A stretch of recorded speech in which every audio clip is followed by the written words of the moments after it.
Take a second to introduce you. So up here today, I have Susan Canavari. Did I say that right? Canavari. I did not say that right. That's close enough. That's okay. Chief Brand Officer from Chase, and with her is Sandra Nudelman. Yes. Who is the head of customer and marketing analytics. Now, you guys live in a very kind of, I think, interesting world, in that one of you is really focused on the brand, and the other one's really focused on the data, right? And often in organizations, those two teams don't actually talk to each other. Or if they do, it's usually the brand people coming and saying, I need some data. Mm-hmm. You run a bunch of reports, you deliver it back to them, and you have no idea what they go off and do with it. But you guys are changing that in your organization. So what does that look like? Well, I actually think we have changed it. And I think that organizationally, we are set up in a really great place. We both actually report to Chief Marketing Officer for JP Morgan Chase. And so we're both responsible for the marketing success of Chase.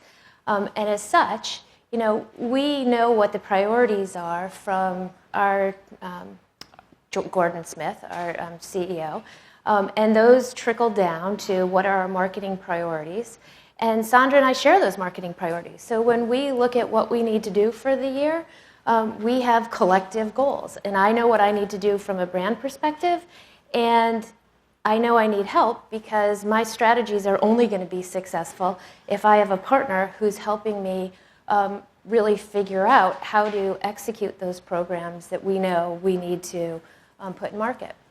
Yeah, and we're well past the time period where it's just okay to run a report and that's the end of what analytics can do. When I think about what my team brings to the table, it's sort of the end-to-end life cycle across marketing. So it's everything from, as Susan's team is thinking about who we should target, well, where's the part of my team that can go build the model that can help support the targeting, through to actually the campaign analytics, to actual channel level results, and how do we think cross-channel and optimizing and spend for a line of business across our channels. So all of those things are things we can bring to the table. So it's become much less of, you know, the olden days where it's just, here, hand me the report, to how do we think about this end-to-end and how do we optimize this together, because we both have, as Susan said, those same goals that we're signed up for to do together. So you mentioned your team and your talent. I'm really curious. We've talked a lot about talent today. It's been a hot topic of how do we get the right talent, how do we get people with the right training. We're concerned about STEM and STEAM. All of those have been really important topics. But if the previous world of the analytics team was go run a report and come back to me, that also means that the talent on your side has to be changing, because you're now more storytellers, correct? So what are you looking for in talent? How is your talent ecosystem changing? It's becoming two new things. One is more storytelling, which is something that Susan's team also helps us with and acts as good coaches. The second is more consultative, especially among my leadership team, because again, if it used to be, Susan's team comes and asks for a report, we now have to have leaders at the table who work with her team to say, well, what's the context? What's the strategy? What are you really looking for? And how do we holistically, across all the capabilities we can bring to bear, help her and her team? And so as I look about my leadership team, a lot of them are actually ex-consultants, which is an interesting, talent or skill I have as well, and I think is super helpful. But then storytelling as well, because we ultimately, as analysts, we have to bring insight to the table, but we also have to communicate recommendations. And that's not through a report. That's typically through a PowerPoint or a discussion. And so communications is key. Interesting. So Susan, how is your team changing because of this tighter partnership? Well, I think historically the way you would look at brand and marketing versus analytics is sort of the art and the science of the equation, and trying to get that perfect balance. And I think that we are, as brand marketers, more accountable than we've ever been before for the results of all of our advertising, not just the old-fashioned below the line, but really advertising in every single channel. And I think that talent is changing, that you actually have to have a better blend of the science of things as well as the art of things. And that's true for the analytics team as well, where they used to be wholly accountable for the numbers side. Now they have to be better storytellers, and they have to at least understand the art that we're trying to get to, so that we meet more in the middle. And finding that talent and people who want to be more accountable and who can thrive in that environment where everything you do is measurable. and has to be targeted, is a shift, I think, in who we're looking for. Makes sense. So what's the first piece of advice you would give to our audience members here today on how to best work with their analytics teams? Well, when we talk about this, it's honestly organizing for success. And I said that when we started out, is really thinking of yourself as one marketing team and not necessarily as a brand team and an analytic team. So, we start from what are our objectives. We have big ideas, and as soon as we have that big idea, I know what the customer insight is. I know what the problem I need to solve is. But I have to work with my analytics team, one, to help me figure out exactly how to target, the right customers with the answer that I have. And then throughout the program to constantly monitor it, analyze it, make sure that we're optimizing real time. Because the world is moving so much faster than it's ever moved before. You actually don't have the luxury of waiting, for program results anymore. You have to be constantly figuring out what's working and what's not working and change that real time. And I think exactly what Susan's saying, and making sure that my team as analysts, we feel accountable directly for the same results that Susan's team does. We have to be supporting her team through every part of the life stage of any campaign that goes out. And I think the second thing that we bring to the table is that analysts, by their very nature, are very comfortable with the idea of test and learn, or some people would call it failure. For us, that's natural. We know sometimes we fail and we learn, we get excited, we move on. That's something that as marketers are increasingly accountable across all channels, that's new to them. And we have to help them learn that, hey, you know what, we failed, but that's awesome. Because we know never to do that again, and we're going to go try something else. And maybe we'll fail at something next time, but it'll be a different thing, and that's really good. And so sort of bringing that attitude to the table and helping our marketing colleagues get that is also something I think that is helpful. I like that perspective because marketers don't fail. But we have to. If we don't fail, we're not learning, we're not pushing the envelope. The analytics team is used to failing. The marketer side, we're not allowed to fail. That's not an option. Well, in some ways, honestly, there are safety nets so we don't have a colossal failure. Right. And so it doesn't result in a huge business loss. They're sort of our checks and balances. So we do test and learn, and we have had examples where the thing that we have designed doesn't work as well as we had hoped it would and isn't driving the business results we need, where they're actually able to say, hang on, you've got to course correct right now before it becomes a huge business disaster. That's a good point. So one of the things that I found in our organization, just taking digital teams and television teams, for instance, right? And sitting them down in the same room and teaching one team what a GRP is and another team what really a click-through rate is or shouldn't be and how to ignore it. And putting those two teams in the same conversation, having them teach each other their business, created lots of aha moments for those teams of, oh, now I understand why they're asking me for that information or for that question. How much time or effort do you guys spend on training each other's teams or having your teams train each other so that you understand the questions that you're asking each other? I think we spend a lot of time, and that's part of why we're set up for success. So I think between my team, Susan's team, and then another colleague who runs a lot of our direct marketing or digital channels, they're constantly embedded with each other, and they've got cadences that span from every day to every week where they're reviewing everything that is going on. And so not just within a channel, but also across channels so that we can make sure all of these learnings take place. So, it's a big thing for me. We talked about test and learn. There's often this feeling, well, if we've learned something, we hide it. We failed, we hide it. My view is we need to broadcast it. So if we learn that something failed in the email channel with respect to a piece of creative, I want to immediately run to the people who run ad operations for our digital site to say, look, that didn't work here. High likelihood this isn't going to work here either. Let's know that now as opposed to waiting. And so there's all of these cadences running across our teams to make sure all of these best practices proliferate, which is great. And I assume your team is also learning from the folks who are controlling brand and asking those brand questions about why they're asking the questions they're asking? Yeah.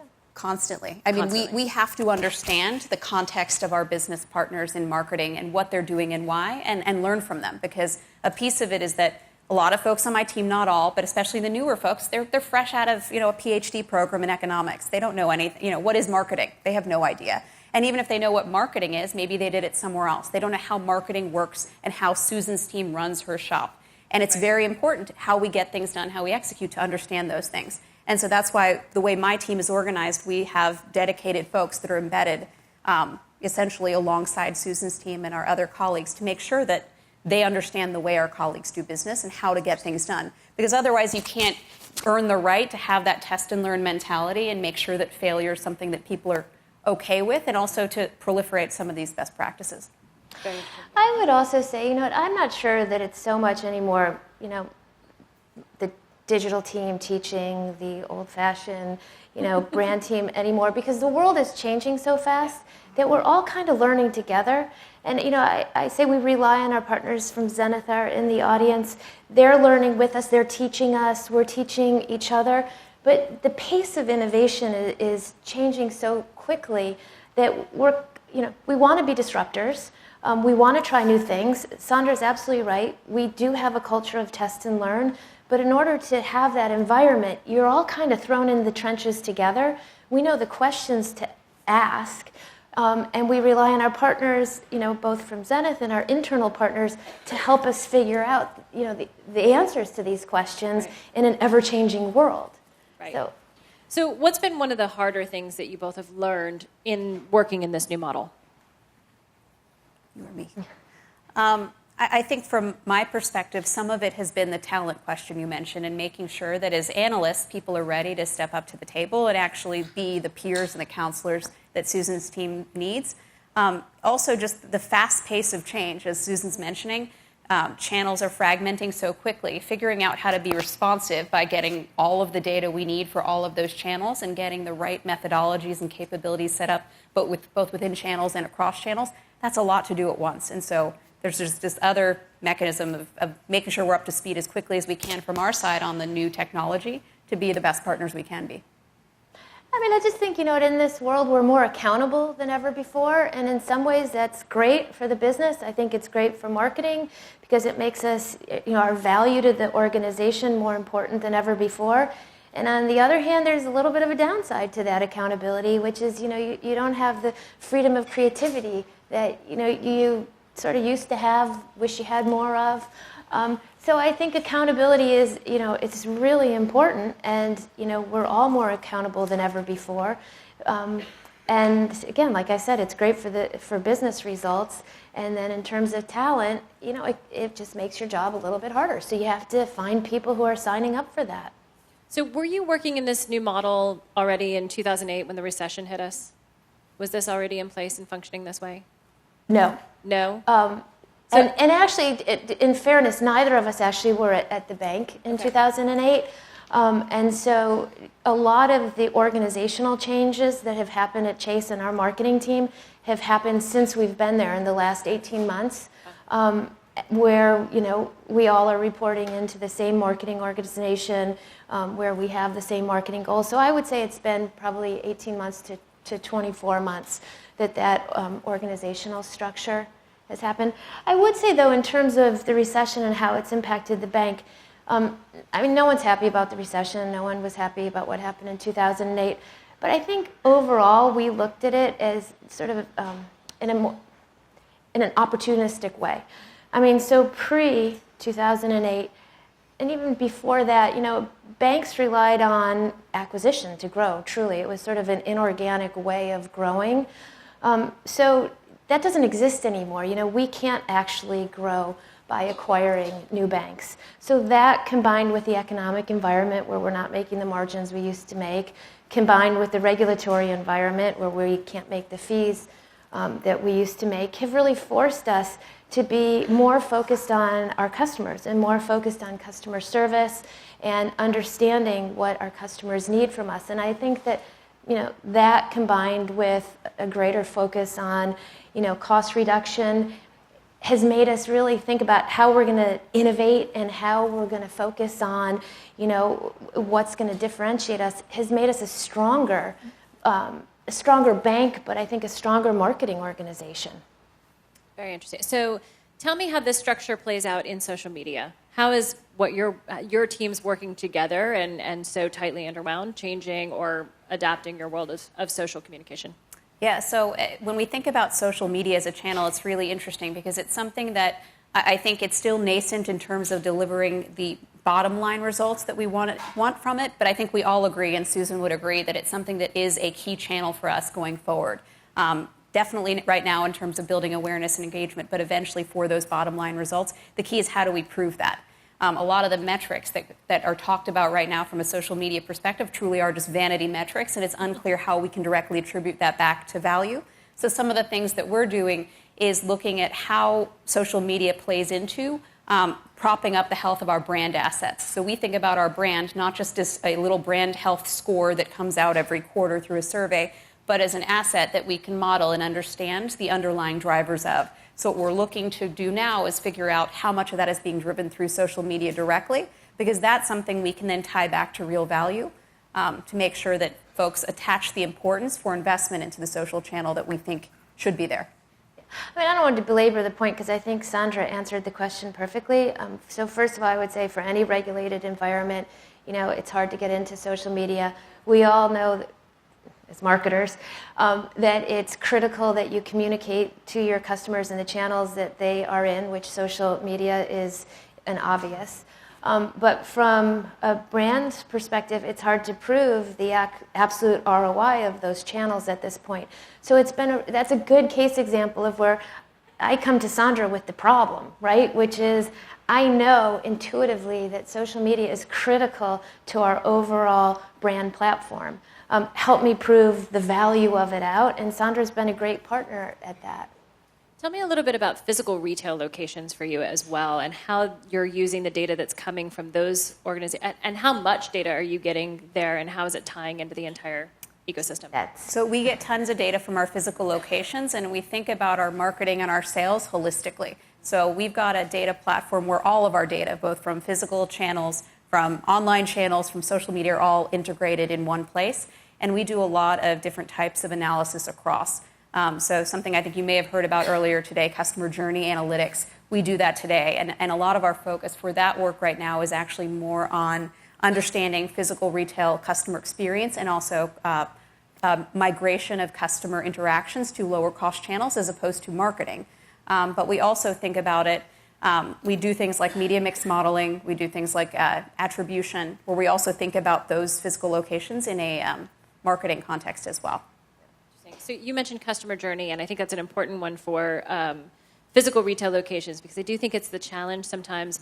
We often talk about using our marketing efforts to drive sales or drive credit cards or drive account signups, whatever that happens to be. And it sounds like, if I'm hearing you correctly, that you're also thinking about the customer experience of coming into the retail location as well, and you're measuring that as well. Did I get that right? We're looking at customer experience across all channels, so we can track the customer through multiple touch points to see when we see a customer experience score on the back end, where did that come from? What was the event that triggered a positive or a negative? So I think we're going to run out of time here in 1 second, but I just have to ask. So any aha moments that you came across that you were like, wow, that was a piece of data that I didn't expect or I didn't think I was going to see?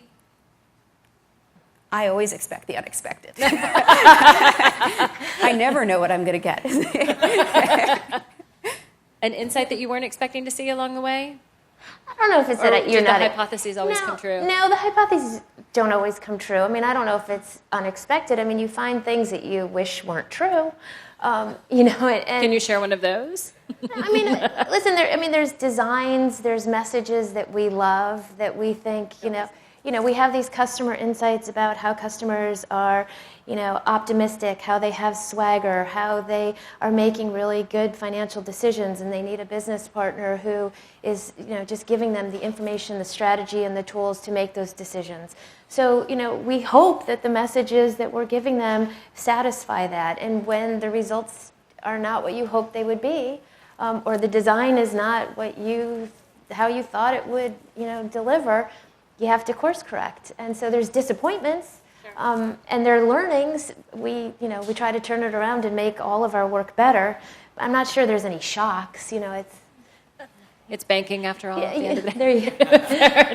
Fair enough. Before I open up to the audience for questions, so I'll give you guys a heads up. I'm going to open up to you for questions for 1 minute. Tell us a piece of advice you would give to the advertisers that are in the audience.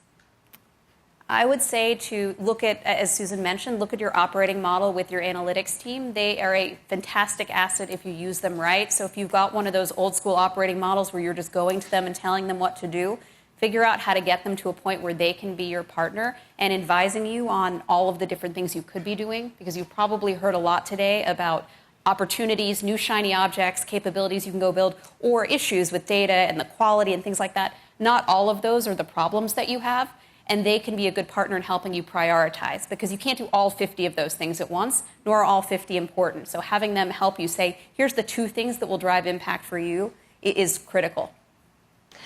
Yeah, and I would say I agree with that, and to turn it around. So again, in the old model, you'd have a campaign, and your analytic person would come in and tell you if it's working or not. I like to flip it around. I know certain things are going to be problematic, so I go to Sandra to ask her how she's going to help me solve it so that it's not a problem.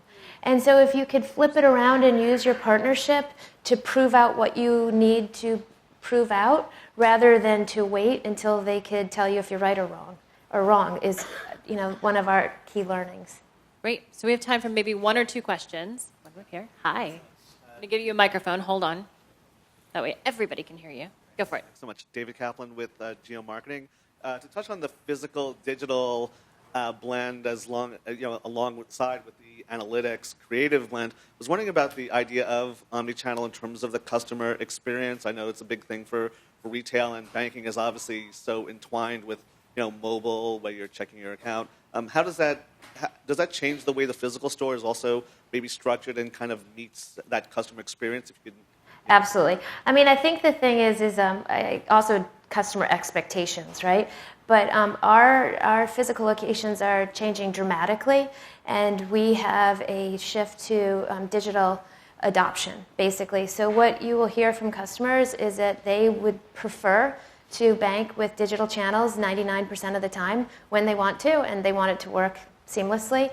But the 1% of the time that they want a human being to answer their question, they want that human being to be there and to be able to answer the question. So yes, you will see our retail environment is changing dramatically. We're going through a huge transformation as we equipped all of our retail branches with more digitally automated servicing techniques. But it's also important that we have the human beings that can deliver on those lifelong relationships and really understand our customers. Yeah, and omnichannel is an interesting one, because I think what we're also seeing is that most customers want to complete whatever it is they're trying to do in a single interaction. So when you hear omnichannel, people automatically go to, oh my goodness, I have to solve this thing where a customer might be on their iPad and on their phone in our branch all at the same time, and it all needs to be together. In reality, people want to solve it once in one channel. So a lot of what for us is omnichannel is looking across our customer journeys across these channels to see if they're ending up in multiple channels. It's probably because of a breakpoint. We need to fix that, as opposed to how do we fix all of this stuff simultaneously, which is a very high-class problem to have, which I think we may not need to have, because when I look at the data, the people who truly want that all in real time, all in different channels at once experience is very small. Guilty as charged. I'm over here. Hi, my name is Allison Munch, and I'm assistant professor of statistics at Iona College and an adjunct professor of statistics at NYU. I'm very much interested in building pipeline talent. So what could I advise my students to hone in terms of their skill set to be on the trajectory for your functional role? Well, it's my alma mater. Yeah, perfect timing, by the way, because this is actually something, so I'm part of a broader quantitative council at JP Morgan Chase, where literally all of the top analytics leaders are trying to solve this and think through how do we build these stable recruiting pipelines. And so something that we're seeing is a lot of these folks who come in with masters or PhDs, they know the statistics down pat. And when I actually look at what drives impact for our business partners, it is not the most advanced statistical model. It's being good enough at doing the statistics, but having the communication skills and the business strategy acumen to have a conversation. So I'd rather have someone who is a B student statistically, but who can have a great conversation with Susan and understand her problem and come back. And then I can always have a specialist pod of a few A-plus statisticians and econometricians in the corner who can get the model to the next level. You actually need a skill mix when you think about building an analytics team, only some of whom are the best statisticians or mathematicians in the world. Some of them are much more consultative and actually know what the statistics are but don't know how to do it themselves, and then the Penelope in the middle. So I think a lot of my value, especially my leadership, comes from the people who are in the middle or even towards the consultative side. So thinking about those skills in parallel to just the core math. My answer is going to be easier, which is just let them know that they can have a gratifying career in banking. So, give them my business card. I'm responsible for employer recruitment, branding, and marketing. And everyone thinks of banks that you have to be, you can only be an investment banker in a bank. But you know what? There's great analytical roles. There's great technology roles. There's great marketing roles. So if people just understood that you actually could have a career other than investment banking within financial services, that would be a huge help. So, Thank you so much. Thank you. All right, so I think do we have time for more or do we not have time for more? We don't? Good. We have 2 minutes, so I might be able to get in one more question if we're fast. One more question? No? We're good? Okay, I think we're good. Ladies, thank you very much. Thank you. Thanks, Sandra. Thanks, Susan. Shannon, thanks for being a wonderful host. To all of our speakers and moderators, we thank you. To our sponsors, ComScore, Google, and Trade Desk, to J. Walter Thompson. Have a great afternoon, and we'll see you next year. Can I add in one closing remark, if you don't mind? No. All right, so I had one more quote for you guys, and I can't resist this one based on all of our conversations today. We live in a society bloated with data, yet starved for wisdom, was one of my favorites. And I want to congratulate the 4A's on, I think, truly breaking the glass ceiling in that 3% challenge today. Well done.